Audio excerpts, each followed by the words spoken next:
বন্ধুরা নমস্কার। সামনে হরিয়ানা নির্বাচন, ভীষণ বেকায়দায় ভারতীয় জনতা পার্টি, ভীষণ খারাপ অবস্থায় বিজেপি। দলের মধ্যে একতা অনেক কমে গেছে, দলের মধ্যে বিদ্রোহ দিকে দিকে মাথাচাড়া দিচ্ছে। দলের মধ্যেই প্রাক্তন মুখ্যমন্ত্রী বর্তমান মুখ্যমন্ত্রীকে হারিয়ে দেওয়ার চেষ্টা করছেন। মুখ্যমন্ত্রীর জন্য একটা নিরাপদ আসন খুঁজতে গিয়ে দলের ঘাম ঝরছে এবং মুখ্যমন্ত্রীকে যেখান থেকে দাঁড়াতে চাইছেন সেখান থেকে কেউ না কেউ অবজেকশন দিচ্ছে দলের ভেতরে, বলছেন এখানে না, এখানে তাহলে অন্যদের কেরিয়ার নষ্ট হবে। তো আরেক জায়গায় চেষ্টা করছেন, তো সেখানে আবার কেউ না কেউ বাধা দিচ্ছে, বলছে তো না, এখানে অন্যদের কেরিয়ার নষ্ট হবে, আপনি হেরে যেতে পারেন। এই রকম একটা অবস্থাতে হরিয়ানার বর্তমান বিজেপির মুখ্যমন্ত্রী নায়ব সিং সোনি রয়েছেন এবং বলা হচ্ছে যে তাকে যে কোনো মূল্যে হারাতে চাইছেন প্রাক্তন মুখ্যমন্ত্রী মনোহর লাল খট্টর। কারণ মনোহর লাল খট্টরকে অসময়ে তার পদ থেকে সরিয়ে দেওয়া হয়েছিল, তাকে সরিয়েই এই নায়ব সিং সোনিকে বসানো হয়েছিল, যার ফলে তাকে সরানোর পর থেকেই মনোহর লাল খট্টর চেষ্টা করে আসছেন যাতে কোনোভাবেই নায়ব সিং সোনির ভালো অবস্থানে না থাকে। এবং যার ফলে দলের ভেতরের আভ্যন্তরীণ কোন্দলের রেজাল্ট এটা হয়েছে যে লোকসভা নির্বাচনে ফলাফল যখন বেরিয়েছে তখন বিজেপি 5টি লোকসভা সিট হারিয়েছে, ভোট হারিয়েছে 18%-এর মতন, 11.91%, মানে 12%-এর মতন ভোট বিজেপি লোকসভা নির্বাচনে হারিয়েছে। আর অন্যদিকে তার একদম ঘাড়ের কাছে নিঃশ্বাস ফেলতে শুরু করেছে হরিয়ানার কংগ্রেস দল। কংগ্রেসের ভোট বেড়েছে 18%-এর বেশি, 19%-এর মতন, আর সিট পেয়েছে 5টি সিট প্লাস হয়েছে। ফলে বরাবর টক্কর হয়ে গেছে হরিয়ানা বিধানসভা নির্বাচনে, একদিকে কংগ্রেস একদিকে বিজেপি। কিন্তু এখানে আরও কথা আছে, একদিকে বিজেপি তার জোট সঙ্গী জেজেপিকে হারিয়েছে, এবার আর জেজেপি বিজেপির সঙ্গে নাই, ফলে জেজেপি আলাদা করে লড়লে বিজেপির ক্ষতি হতে পারে। অন্যদিকে কংগ্রেসের সঙ্গে আম আদমি পার্টির অ্যালায়েন্সের সম্ভাবনা রয়েছে। লোকসভা নির্বাচনে আম আদমি পার্টি এবং কংগ্রেসের অ্যালায়েন্স হয়েছিল এবং এর রেজাল্ট হলো এই যে মোট যে ভোট বিজেপির নেতৃত্বাধীন এনডিএ পেয়েছে তার চেয়ে সামান্য বেশি ভোট পেয়েছে ইন্ডিয়া অ্যালায়েন্স। ফলে লোকসভাতে ইন্ডিয়া অ্যালায়েন্স কিন্তু এগিয়ে রয়েছে কংগ্রেসের বিজেপির তুলনায় বা এনডিএর তুলনায়। ফলে এই রকম একটা অবস্থাতে আম আদমি পার্টির মোটামুটি 4%-এর মতন ভোট আছে হরিয়ানাতে। এই ভোটটা যদি আলাদা হয়ে যায় তাহলে কংগ্রেসের ক্ষতি হতে পারে, তাহলে ইন্ডিয়া জোটের ক্ষতি হতে পারে। এই কারণে রাহুল গান্ধী বার্তা দিয়েছেন যে গতকালকে সংবাদেও বেরিয়েছে যে যার যা ভোট আছে সব এক জায়গায় করতে হবে এবং সবাইকে মিলে লড়াই করতে হবে। অর্থাৎ সর্বভারতীয় স্তরে লোকসভা নির্বাচনে যেমনভাবে ইন্ডিয়া জোট মিলে মিশে লড়াই করেছে তেমনভাবেই রাজ্য বিধানসভা নির্বাচনগুলোতেও জোটবদ্ধ হয়ে লড়াই করতে হবে। আর জোটবদ্ধ হয়ে লড়াই করা রাহুল গান্ধীর এই বার্তাকে সঙ্গে সঙ্গে লুফে নিয়েছে আম আদমি পার্টি।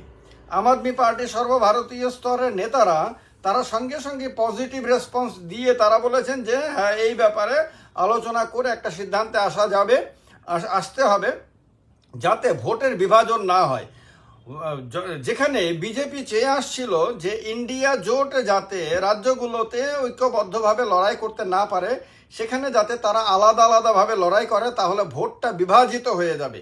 ভোটটা ডিভিশন হয়ে গেলে তার বেনিফিট বিজেপি নিতে পারবে এবং বিজেপি অনেক এক্সট্রা সিট জিততে পারবে। কিন্তু এবার রাহুল গান্ধীর এই নতুন কৌশলে যদি সত্যি সত্যি শেষ পর্যন্ত ইন্ডিয়া জোট মিলেমিশে লড়াই করে তাহলে সেই ভোটটা আর বিভাজিত হবে না, বরং ভোট আরও বেশি ঐক্যবদ্ধ হবে। আর এই বিরোধীদের ঐক্যবদ্ধ ভোটটা ঐক্যবদ্ধ হলে কি হয় তার রেজাল্ট দেখা গেছে লোকসভা নির্বাচনে। এই রকম একটা অবস্থাতে হরিয়ানার বিধানসভা নির্বাচন চলছে, এই বিধানসভা নির্বাচনের প্রক্রিয়া চলছে। এই প্রক্রিয়ার মধ্যে আরও একটা জিনিস দেখা যাচ্ছে যে বিজেপি ছেড়ে বিভিন্ন স্তরের নেতাদের কংগ্রেসে যোগদান করা। একদিকে কংগ্রেস ছেড়ে এর আগে বহু নেতা বিজেপিতে চলে গেছিলেন, কিন্তু এবার উল্টা স্রোতে দেখা যাচ্ছে। কংগ্রেস যত শক্তি বৃদ্ধি করছে তত কংগ্রেসের কর্মীদের যেমন মনোবল বাড়ছে, তেমনি কংগ্রেস ছেড়ে অন্য দলে চলে যাওয়া নেতারাও কংগ্রেসের মধ্যে ফিরে আসতে শুরু করেছেন। এই উল্টো স্রোত কিন্তু একটা নতুন দিশা নির্দেশ করছে, যার ফলে হরিয়ানাতে বিধানসভা নির্বাচনে পরিবর্তনের সম্ভাবনা দিন দিন প্রবল হচ্ছে। বিজেপির প্রবলেমটা আরও এক ধরনের রয়েছে। অনেকে টিকিট না পেয়ে ক্ষুব্ধ হচ্ছেন, টিকিট পাবেন না যারা মনে করছেন তারা ক্ষুব্ধ হয়ে আছেন। অনেকে কংগ্রেসে ইতিমধ্যে চলে গেছেন। কেউ কেউ সংবাদে আসছে, আপনারা সবাই দেখছেন তা, কোনো বড় নেতা টিকিট না পেলে বিজেপি ছেড়ে কংগ্রেসে চলে যাবেন বলে প্রকাশ্যে হুমকি দিতে শুরু করেছেন। এই যে ঘটনাগুলো এর আগে কখনোই বিজেপিতে ঘটেনি, কারণ এর আগে বিজেপিকে লোকসভা নির্বাচন পর্যন্ত বিজেপিকে ভীষণ শক্তিশালী দল হিসেবে সবাই জানতো, কারণ তখন লোকসভাতে একক সংখ্যাগরিষ্ঠতা ছিল বিজেপির কাছে।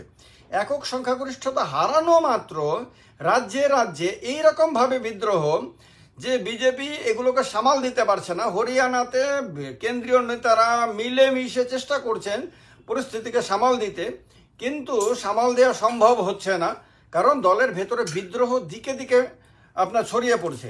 এইরকম একটা অবস্থা। অন্যদিকে দেখা যাচ্ছে যে কংগ্রেসের মধ্যে আভ্যন্তরীণ কোন দল সবসময় কংগ্রেসকে চিন্তিত রাখতো, ছিন্ন বিচ্ছিন্ন করে রাখতো, সেই কংগ্রেস কিন্তু ঐক্যবদ্ধ চেহারা নিয়ে হরিয়ানাতে এখনো পর্যন্ত আপনার দলকে এগিয়ে নিয়ে যাওয়ার চেষ্টা করছে। তো একদিকে কংগ্রেসের মধ্যে বিপরীত চিত্র, বিশৃঙ্খলা থেকে শৃঙ্খলা, অন্যদিকে বিজেপির মধ্যে উল্টো চিত্র, শৃঙ্খলা থেকে বিশৃঙ্খলা। এই যে দ্বিমুখী মানে উল্টো ধরনের চেহারা হরিয়ানার রাজনীতিতে দেখা যাচ্ছে, এটা সারা ভারতবর্ষে বিজেপির কর্মীদের, কংগ্রেস কর্মীদের কাছে একটা নতুন ছবি তুলে ধরছে, যেটা ভবিষ্যতে অন্যান্য রাজ্যেও এর প্রভাব পড়তে পারে, এবং এইটা নিয়ে বিজেপি চিন্তিত। যার ফলে বিজেপি যে ক্ষমতা হারাবে হরিয়ানাতে, এটা মোটামুটি বিজেপির কেন্দ্রীয় নেতারা নিশ্চিত হয়ে গেছে।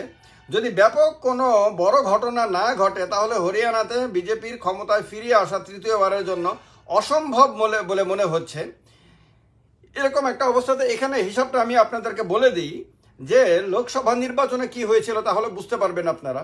লোকসভা নির্বাচনে বিজেপি ভোট পেয়েছিল 46.11%, আর ইন্ডিয়া জোট ভোট পেয়েছিল 47.61%, অর্থাৎ অলমোস্ট 48%। তাহলে লোকসভা নির্বাচনে ট্রেন্ড বোঝা গেছিল যে বিজেপির ভোট কমে গেছে, এবং অনেকটা কমে গেছে। ভোট হারিয়েছে বিজেপি প্রায় 12%, বুঝতে পারছেন? তার মানে কৃষক আন্দোলনের একটা বিরাট প্রভাব হরিয়ানাতে পড়েছে, আর এই কৃষক আন্দোলনের একটা বিরাট সুবিধা কংগ্রেস পেয়েছে। ফলে বিরোধীদের দিকে প্রচুর সংখ্যক ভোট চলে গেছে, মানে বিশাল সংখ্যক ভোট চলে গেছে। অন্যদিকে শাসক বিজেপির থেকে বিশাল সংখ্যক ভোট বেরিয়ে গেছে। ফলে সব মিলিয়ে হিসাবটা এমন নড়বড়ে হয়ে গেছে যে বিজেপি হরিয়ানা জিততে পারবে না ধরে নিয়ে হরিয়ানাতে লড়াইটা করছে, এবং যার ফলে বিজেপির মধ্যে একটা আপনার ভাটার টান, অন্যদিকে কংগ্রেসের মধ্যে বা বিরোধী ইন্ডিয়া জোটের মধ্যে একটা জোয়ার দেখা যাচ্ছে। ফলে সব মিলিয়ে হরিয়ানার বিধানসভা নির্বাচন জমে উঠেছে, এবং যার কারণে সারা দেশের মানুষ এবারে হরিয়ানার দিকে তাকিয়ে রয়েছে যে কি হয় শেষ পর্যন্ত কি বিজেপি ফিরে আসতে পারে, না ইন্ডিয়া জোট তার হিসাবের মধ্যে আরও একটি রাজ্যের নাম যুক্ত করতে পারে। আপনাদের কি মনে হয়, যে খবরাখবর আপনারা পাচ্ছেন তার পরিপ্রেক্ষিতে সেটা জানাবেন কমেন্ট বক্সে কমেন্ট করে। ভিডিওটি ভালো লাগলে লাইক করবেন, শেয়ার করবেন, আর চ্যানেলটিকে যারা এখনও সাবস্ক্রাইব করেনি করে নেবেন। ভালো থাকবেন। জয় হিন্দ, বন্দে মাতরম।